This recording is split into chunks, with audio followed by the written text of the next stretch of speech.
qui bango baza na kata église bantouré bana minduku basoda ya bapemo que ba pasteur na l'église ba pasteur na intervenir ba pasteur pourquoi parce que les pas doivent être d'abord le modèle. D'abord le problème du Congo c'est le problème de l'amateurisme de ba serviteur de Dieu. Et puis de l'immaturité de ba serviteur de Dieu et puis des manques d'instruction. Et quand vous êtes dans l'ignorance, les canisna ces années que les politiciens bazo kosa biso mingi yoza mosa na nzambe les canisna pona mboka et l'on en souffrance n'a pas sur tozo zanga ya rolia pe ya komela les canisna ko zani papa na bane bazola. Et les boss nous devons faire une pression morale à les politiciens to benga na bango na l'église. Benga na bango na l'église ba okende wati. Tu es communier bango base la libanda base la tête en bas nous les avons déjà mis à l'écart.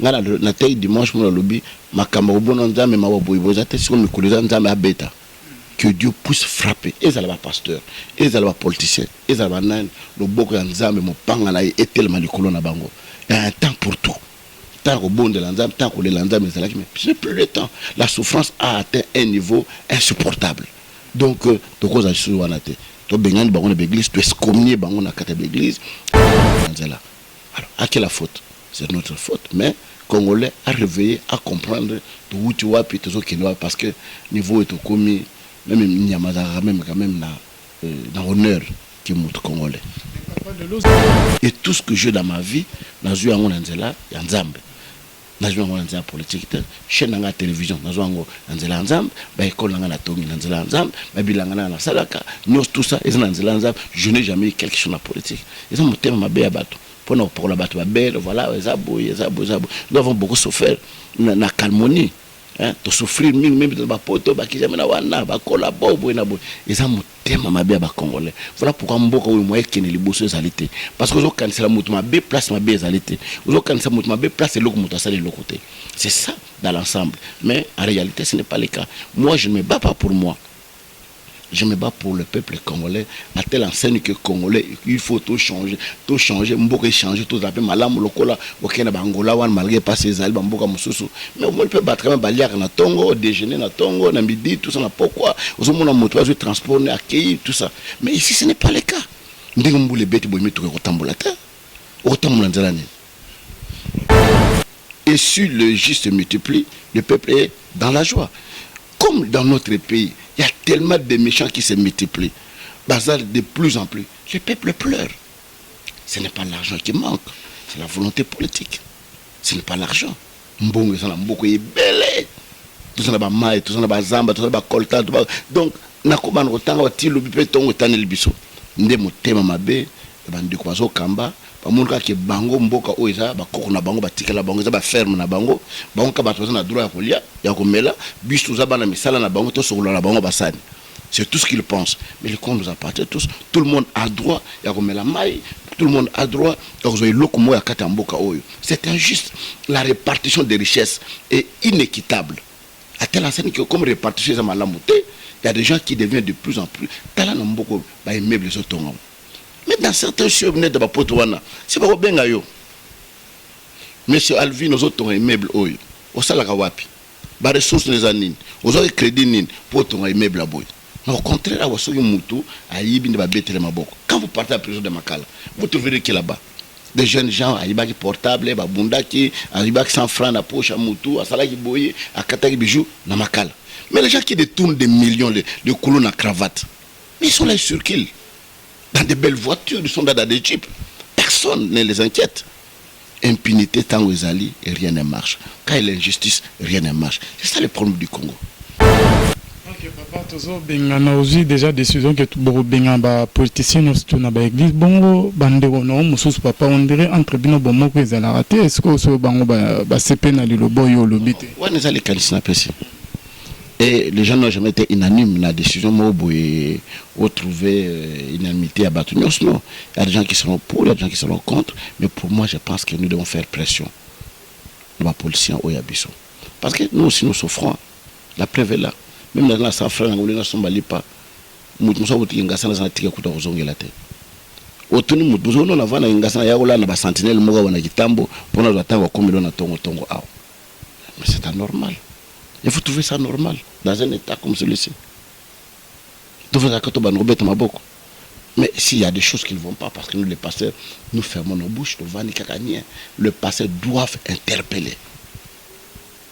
Toko bangali wate parce qu'il est kaka moko ezami balité okufa na munduki okufa na poison okufa na accident okufa na malade okufa soki na nini ezaka liwa et puis muta kotonisa sa mabele azate maintenant nous devons dénoncer certaines choses Alvin parce que tu ne vois pas comment les gens souffrent aujourd'hui besoin monétaire ceux qui vont se rendre compte les gens ont atteint un niveau oyo moyen sous supporter passer wana ya nini ezalité olanda na moliate maman moko azoteka mwana zando quand okomi na niveau akoteka bana ye ono azoteka mwana oyo eza théâtre te mpona nini ono pasi eleki na moni te moyeni nalingi koboma mwana na nga te nalingi kobwaka ye te nalingi nateke motu moko azwa ye kaka akende kobokola ye tu trouves ça normal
bana makasi ya makasi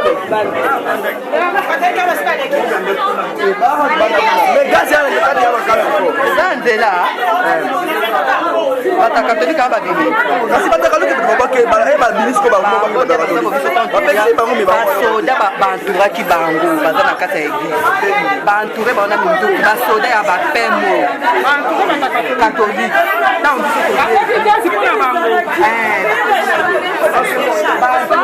banture nde bato na minduki banturaki bango ya basoda papa bandeko babengaki biso balobi ke papa silence makasi bondeni papa mikolo ekozomona te tandis ke mboka mwa mbutu ezali mais papa ozoyokana te invisible papa cela était dire quoi papa?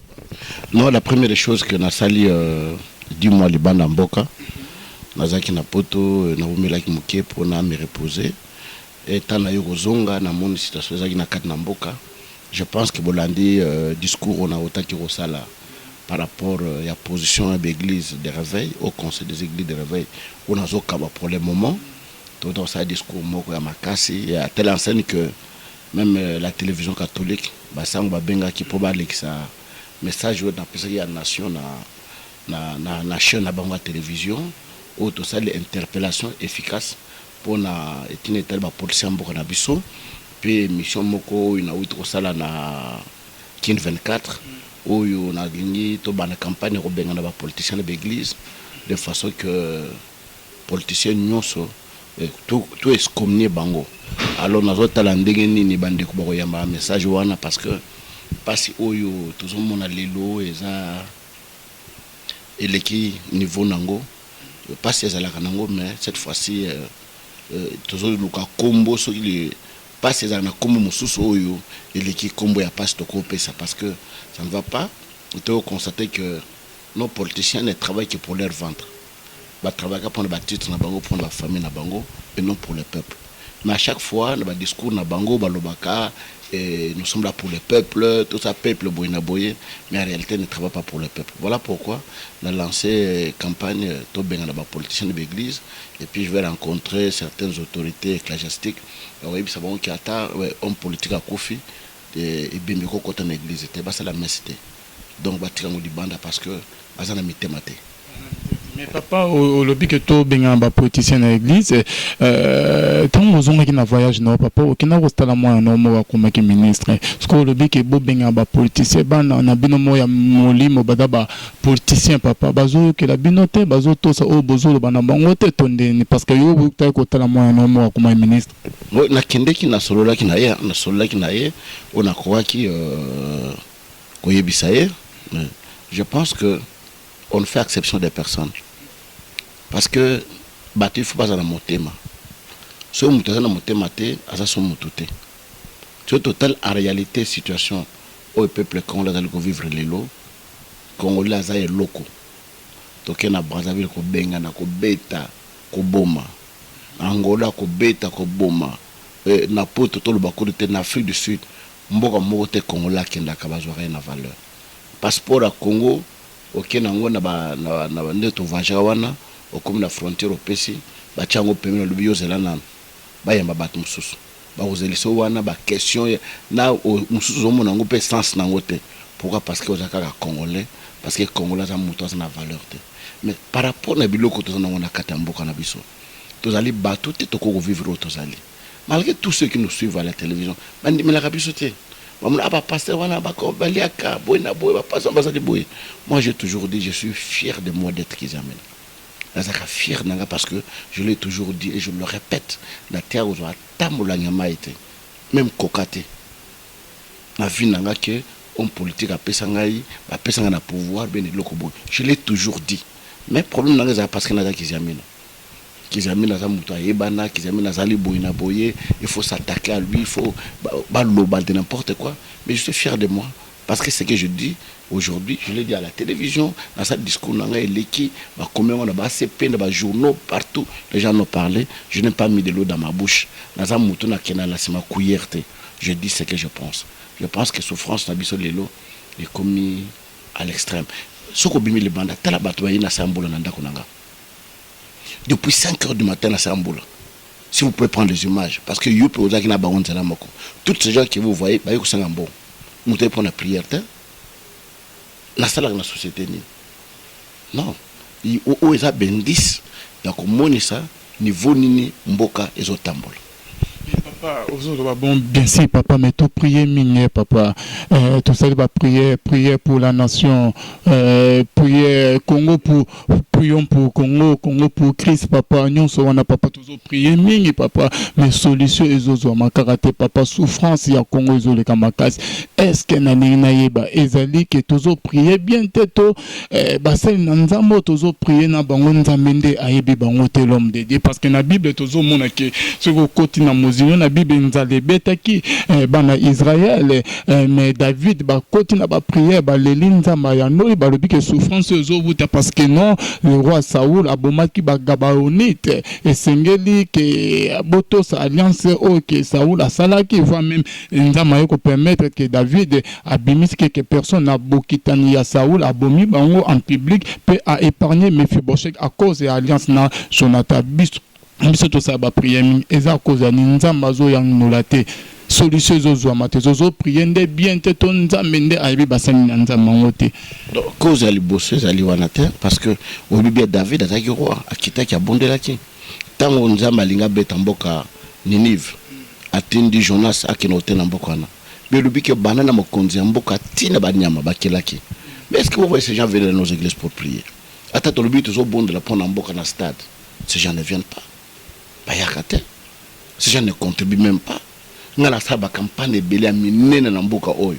Et vous le savez, vous êtes tellement bouillard pour ça, reportage de la campagne. Na tika la comme homme politique dans la campagne.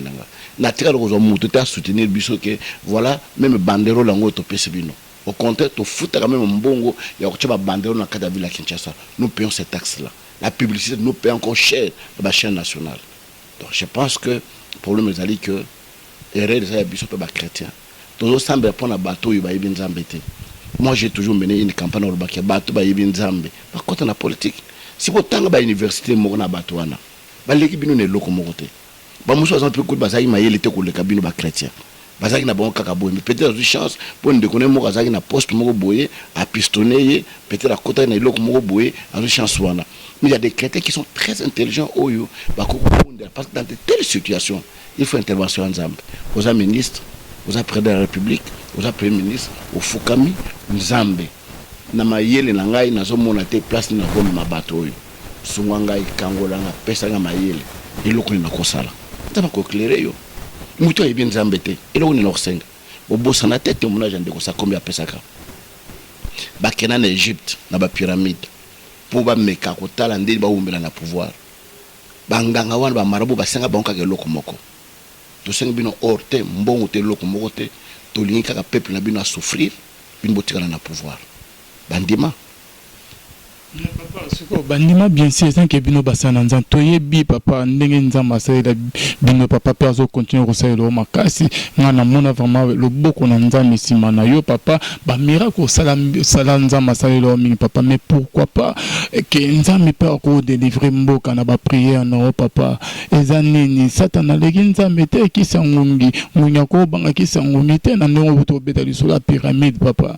Je pense que tout sambeli c'est moi qui me aux hommes na mboko ezali c'est parce que on va prier ezali nana ndima que le 19 ko leka ndenge lekaki nana ndima que Moïse Kabila ko kota ndenga kota wana ba événement ebele leka na mboko oyo eza ma wa prière ya nzambe pona batu na ye dans les cas compter sur les aka makambo ya nzambe te elingeza la très difficile elingeza la très compliqué pour na mboka na biso so il le bato malgré pas ses alliés quand ça fonctionnaire salaire des alliés 93 000 wana ezali na valeur à $100 le $100 comme à 140 000 mais bazo futeka 93 000 wana ndako ba classe abana kolia makambo. Est-ce que vous vous rendez compte comment ces gens la vivent? Ça pour dire que le souci c'est de voir beaucoup de chrétiens s'impliquer dans la chose publique dans la chose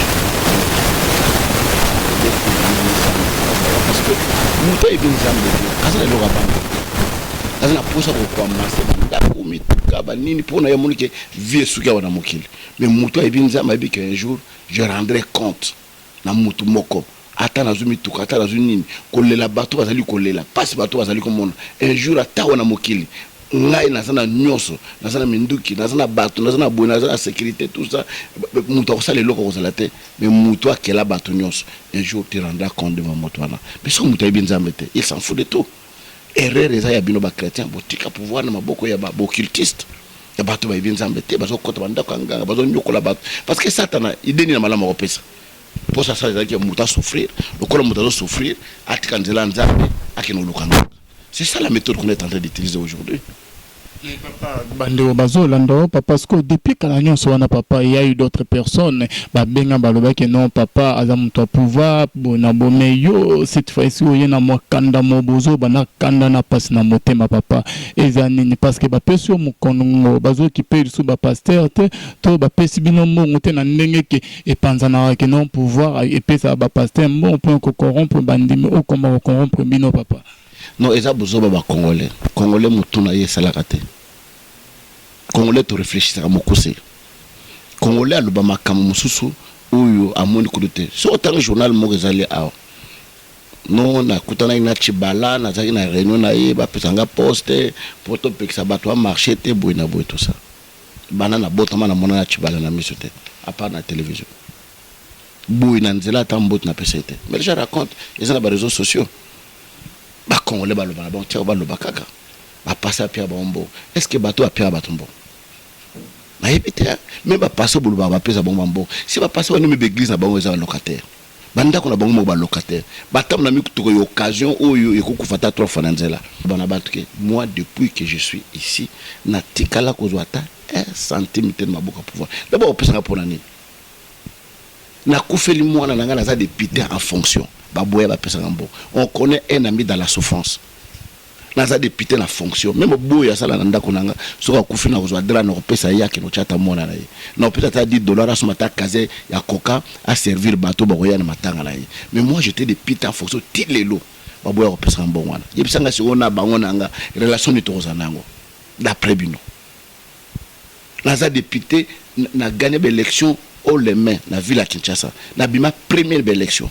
Deuxième ba longola ka boyi ba longolinga poso na za bango ba lingwa longola te na kenda na si to na porta bango plein na gagner procès ndima ba futanga tilelo même santé ba pesa te bo siko nga relation na bango yo mutu na bango eza ya nini non ça c'est il faut eza buzoba ba congolais parce qu'il raconte parce que na Congo so mon ka mutaye bani ah il faut ça muta pouvoir il faut ça ka mutabo il faut ça boy je l'ai toujours dit je n'ai jamais eu na kiparate moi Dieu m'a appelé nzama benganga nzama ona salelaka ayebinga et tout ce que j'ai dans ma vie nazui yango nzela ya nzambe nazui yango nzela politique te chaîne nga télévision nazui yango nzela nzambe ba école nga na tongi nzela nzambe ba bilanga na salaka nyos tout ça et nzela nzambe je n'ai jamais eu quelque chose na politique ils ont monté ma bé ya bato pour la bato ba belle voilà ezabo nous avons beaucoup souffert na calmonie.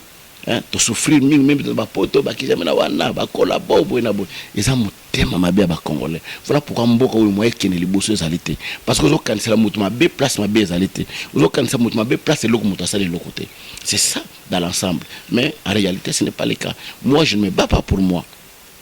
Je me bats pour le peuple congolais à telle enseigne que congolais il faut tout changer mboka changer tout ça malamu lokola okena bangola wan malgré pas ces albes mboka mususu mais on peut battre même baliar na tongo déjeuner na tongo na midi tout ça na pourquoi aux mon moto je transport accueillir tout ça mais ici ce n'est pas le cas ndingo mbule beti boyimi to ko tambola ta o tambola nzala ni papa mais au peut ko beta lisolo que biso ba pasteur bino ba pasteur botiki li ba politicien politique et signé beaucoup tapé na kati ya politique na yebité papa je me rappelle très bien et là na pasteur mo mukumbi le papa lobaki ekuta lobaki cette fois ici nzama yebisi ki azomona ke ba pasteur monda oza à la tête ya pays papa mais ya ko suka bon ke azate batika pi repona yete papa ce qu'on parle que on comprend le message en nzamende alobaki akosaki yeto yenda ayokaki nzambe bien te parce que bino nyonso to bozoyaka na même langage que nzambe poussé par l'esprit de Dieu. Donc Alvin, je vais te dire une chose. D'abord, le problème du Congo, c'est le problème de l'amateurisme des serviteurs de Dieu. Et puis de l'immaturité des serviteurs de Dieu. Et puis des manques d'instruction. Et quand vous êtes dans l'ignorance, même le que vous avez le pango yo, ba parents ba tikela yo, oza héritier, au sombre le pango n'est pas un moton, mais ça yo. Bien comme un locataire, n'a qu'à dans le pango parce que au yébité que ça yo, ba droit non ba devoir non. C'est ça que je veux toujours dire. Quand je joue dans la chaîne à Bino, na casa, je dis que nous avons des passés qui sont des primériens. Et puis que Moutou a Kenda Moussikate comme un peu Moussikate. Il va réfléchir terre à terre, donc à comprendre rien. Parce que même quand les personnes disent que la politique est mauvaise, mais démontre-nous parce que c'est une science. Est-ce que tu peux démontrer scientifiquement comment la politique peut être mauvaise? Ah, mon politique, le côté de l'église, le côté de combien de pasteurs qui mentent à l'église, va profiter à le côté. Et c'est la politique, c'est ça la carte de l'église. Escroquerie. On va passer à fausse prophétie, l'église. Donc c'est-à-dire que si quand nous sommes tout dépend d'une personne à une autre. C'est ça que la politique est. Bateau bazo bomba na kotia na poison. L'église va tient poison. Est-ce que c'est ça que la politique? Non. Donc c'est-à-dire que ma bé est abisika nyonso. Mais malheureusement que les Congolais ne me à comprendre ma camote. Et en plus de cela, dollar, faux dollar, les alliés, vrai dollar. Est-ce que tu vois aussi ma dollar parce que faux n'en les alliés? Mais tout simplement, de la même manière en politique, ma bé est alliée, ma lampe est alliée. Mais nous avons besoin, ma lampe est alliée. Vous voyez bien Proverbe 28, je crois verset 2. Si le juste, si le méchant se multiplie, le peuple gémit. Et si le juste se multiplie, le peuple est dans la joie. Comme dans notre pays, il y a tellement de méchants qui se multiplient. Bazar de plus en plus. Le peuple pleure. Ce n'est pas l'argent qui manque, c'est la volonté politique. Ce n'est pas l'argent. Mbongo, ça n'a beaucoup est belé. Tout ça n'a maille, tout ça n'a zamba, tout ça n'a colta. Donc, nakoban autant au tilo bipeton au tanel biso. Ndemo tema mabe, bandi kwazo kamba. Bamuka ke bango mboka oiza bakoko na bango batikela bango za ba ferme na bango bango ka bato na droit ya kolia ya komela biso za bana misala na bango to sokolo na bango basani. C'est tout ce qu'ils pensent. Mais le compte nous appartient tous. Tout le monde a droit ya komela mai, tout le monde a droit ya kozoy lokomo ya kata mboka oyo. C'est injuste.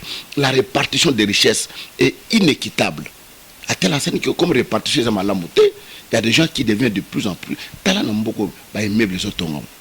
Mais dans certains choses, de la Potouana, c'est pas bien gaillot. Monsieur Alvin, nous autres immeubles, au Salakawapi, par ressources les anines, aux autres crédits pour ton immeuble à boy. Mais au contraire, à Wassoyo Moutou, à Yibin de Babette et Maboko. Quand vous partez à la prison de Makala, vous trouverez qui là-bas. Des jeunes gens à Ibaki portable, à Bundaki, à Ibaki 100 francs à poche à Moutou, à Salaki Boye, à Kataki Bijou, à Makala. Mais les gens qui détournent des millions de colonnes à cravate, mais ils sont là sur qui? Dans des belles voitures, ils sont dans des jeeps. Personne ne les inquiète. Impunité tant aux alliés et rien ne marche. Quand il y a l'injustice, rien ne marche. C'est ça le problème du Congo. Pas de canisna ka ces années que ba politiciens bazo kosa biso mingi yoza mosana nzambe de canisna pona mboka et longa na souffrance na pas sur tozo zanga ya kolia pe ya komela. Mais canisna ko zani papa na bane bazola. Il y a les boss, nous devons faire une pression morale à la politicien. Tu benga na bango de l'église.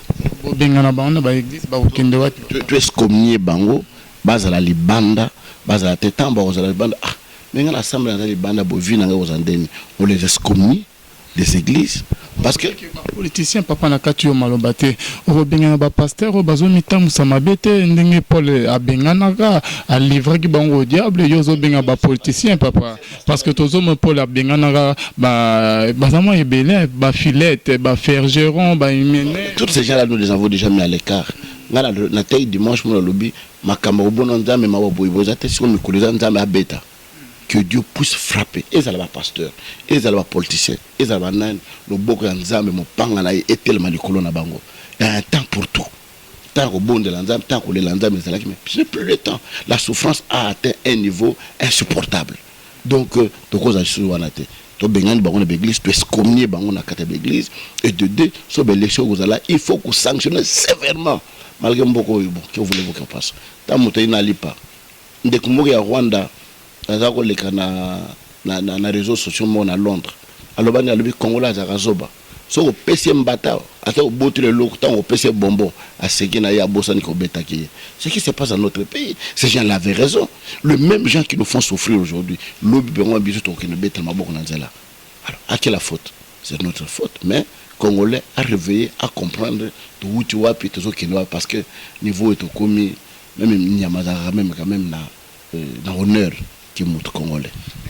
Lozo beta lisolo ke ba politicien na biso bazana mitema mabe c'est pour cela que mboka ezotambola bien te mais nga nazo yeba so na prédication na moko tozali na ba délice akuluna triomphal papa olobaki ke kawo ya RDC o attribué ki yango na ba pasteur na bino ba pasteur otikala ko ba politique ba politicien te na to loba pe awat na loba ka ba politicien ebisaka bango na loba ki ba politicien bazo détruire mboka parce que bulungu ezali te impunité ezali injustice ezali ki ba pasteur na l'église ba pasteur na intervenir ba pasteur pourquoi parce que les pas doivent être d'abord le modèle ceux qui biso ba pasteur boyo kan ezali te bu moko ezali te makamalunga ezali te ebisa ba pagano o bazana sima ba bongo na ndeni voilà pourquoi j'avais commencé d'abord au pasteur pour terminer au politicien.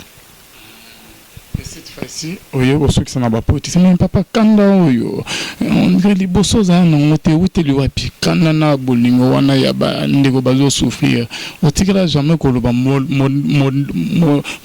le lingo zo le be lelo papa ozo bana mo kanda mona ebite surtout bena kanda ya molimo ou comment non eza problème ngala lobaka vous savez ce qu'on a dans le ce qu'on a rotonda je pense que chaque chose a son temps. Donc quand ça qui est changé, ça l'a brouillé. Mais on a vu qu'il s'empire dans le mal de plus en plus, il s'affonce. Ce n'est pas le cas. Voilà pourquoi nous ne pouvons plus porter l'arme sur les mêmes épaules. Hein? Non. Je pense qu'ils ont la société. Est-ce que vous comprenez les lots qui ont bima boye, 500 francs? La preuve la mboule bano beta so erni metala batne batoni na lupango nanga tuna bango zo caméra no tuna bango tu yo salani tous ces gens qui sont là-bas yo salambo ici ni ngala na société ni lazana ngwa ba to finga ba ba passa ba ba mbongo mabonza so na silsia na kin église qu'on a plein ba yo zala les sous OK papa tozo benga na ozi déjà décision que tu boro benga ba politicien no na ba église bongo bandeko no mususu papa on dirait entre bino bomo ko ezala raté est-ce que so bango ba sepe na lilobo yo lobité ouais les allez kanisa pesi et les gens n'ont jamais été unanimes la décision mobo et trouver unanimité à battre non il y a des gens qui seront pour il y a des gens qui seront contre mais pour moi je pense que nous devons faire pression nos policiers au yabiso parce que nous aussi nous souffrons la preuve est là. Même dans la safran ngolena sombali pa mutu muso buti ngasa na tika kuta kuzongela te otuni mutu muso na vana ngasa ya kola na ba sentinelle moga wana kitambo pona za tango komilo na tongo aw mais c'est anormal il faut trouver ça normal dans un état comme celui-ci tu veux que tu ban robet maboko mais s'il y a des choses qui ne vont pas parce que nous les pasteurs nous fermons nos bouches nous vani kakania le pasteur doit interpeller toko bangali wate parce qu'il weza kaka moko izami balité okufa na munduki okufa na poison okufa na accident okufa na malade okufa so nani ezaka liwa et puis muto kotonne sa mabele azate maintenant nous devons dénoncer certaines choses Alvin parce que tu ne vois pas comment les gens souffrent aujourd'hui besoin monétaire ceux qui vont se rendre compte les gens ont atteint un niveau oyo moyen sous supporter passer wana ya ni nezalité olanda na moliate mama moko azoteka mwana zando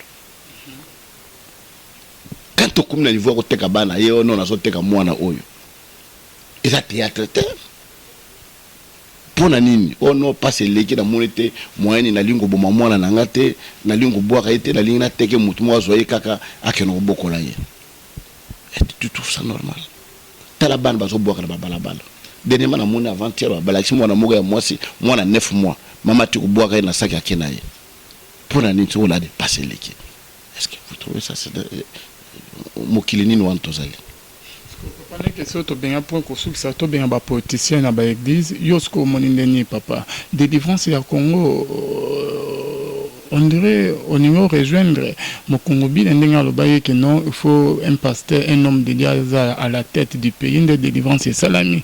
Non, moi je ne dis pas des noms de Dieu. Je dis de celui qui connaît Dieu, qui craint l'Éternel. Est-ce que va passer dans la tête de Bamboka? Ce sont des gens qui aiment leur pays, des gens qui sont conscients. Ministre net ministre de France, Fillon, ça quand la présidence. Du fait que Zoï Kaka moi si naïa tché assistant parlementaire naïe, c'est pas problème au Saganate. Premier ministre Valls, à qui côté la match na bana naïe, à qui la match à Barça. A zo problème, tu as zone ça ticket. Ou a foutu la bana naïe. François Copé, a zo plombier, il y a ministère naïe à Tinda qui notala nanda kunaïe. A zo problème ka plombier pour que nous sala nanda kunaïe. Tu as démissionné dans le ministère naïe. Et si chez nous ce n'est pas le cas. Na bas scandale où il y a il y a des gens qui ont des places en prison à cause de la balabala te bazo tambola. À cause de la balabala te. À cause de la misala wana te au contraire on a mboka so salle des gamo bo ba permission lo ba peso poste munene ko leka wana. Non. Bambo mso salamate ata poste ko te aujourd'hui ti okokufa. Obi na Allemagne zina batu musuzu ba pekisa bango lokolo ba koko na bango bazali na nazi ba pekisa bango 4 générations ba ko la politique. Mais si chez nous, surtout, nous avons détourné un bon à côté de prison, nous avons tout au bout de l'eau, la famille est banane, nous avons 4e génération, nous avons la politique, nous avons l'État. Pas tous les gens. Mais Maramozo, il y a des politiciens qui sont là, comme président de la commission. Moi, je te dis que même si on a été, même si ceux qui ont été dans le terre, déjà dans le pouvoir, voilà pourquoi nous devons sanctionner la classe politique. Très bien. Et oui, nous devons sanctionner cette classe politique dans l'élection parce que l'élection, malgré il y a des tricheries, tout. Mais ceux qui battent télémé, l'élection transparente, sanctionner, il y a des choses qui pourraient changer. On peut renouveler la classe politique. Il y a des fois, j'ai pitié des présidents Kabila, des fois. Entouré, il y a des fois, il pourrait avoir peut-être des bonnes idées au départ. Mais regardez ce qu'il a crème qui l'entoure là-bas.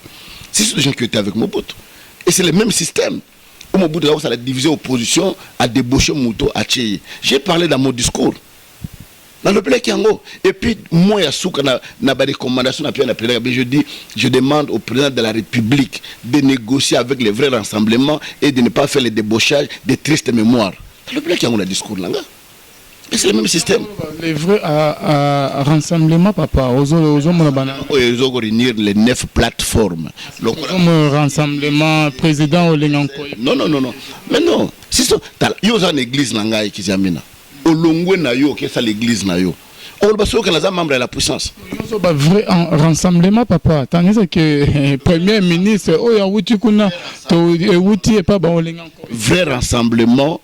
Ils allaient qui conduit na dialogue. Na lazai mo conduit à dialogue. A même qui bat rassemblement na dialogue. Na mutazaki président na bango. C'était Félix Tshisekedi. Et qui devient celui qui quitte? Il devient un incident. Donc un incident à Biminaye. Asa sunakada na makamwa nosté. Mais pourquoi vous voulez toujours même place chemise les appels molingo lo baka isablé? Est-ce que vous ne le savez pas que Tchibala n'est plus dans l'IDPS? Est-ce que vous voyez que Tchibala est un rassemblement? Le président a abîmé. Qu'est-ce qu'il a dit? Nous, rassemblement tshisekidiste. Mais c'est deux choses différentes. Obina Poto, Kizamina Kibila, Jean-Oscar, est différent de Kizamina, Jean-Oscar Kibila. Ils ont tout côté.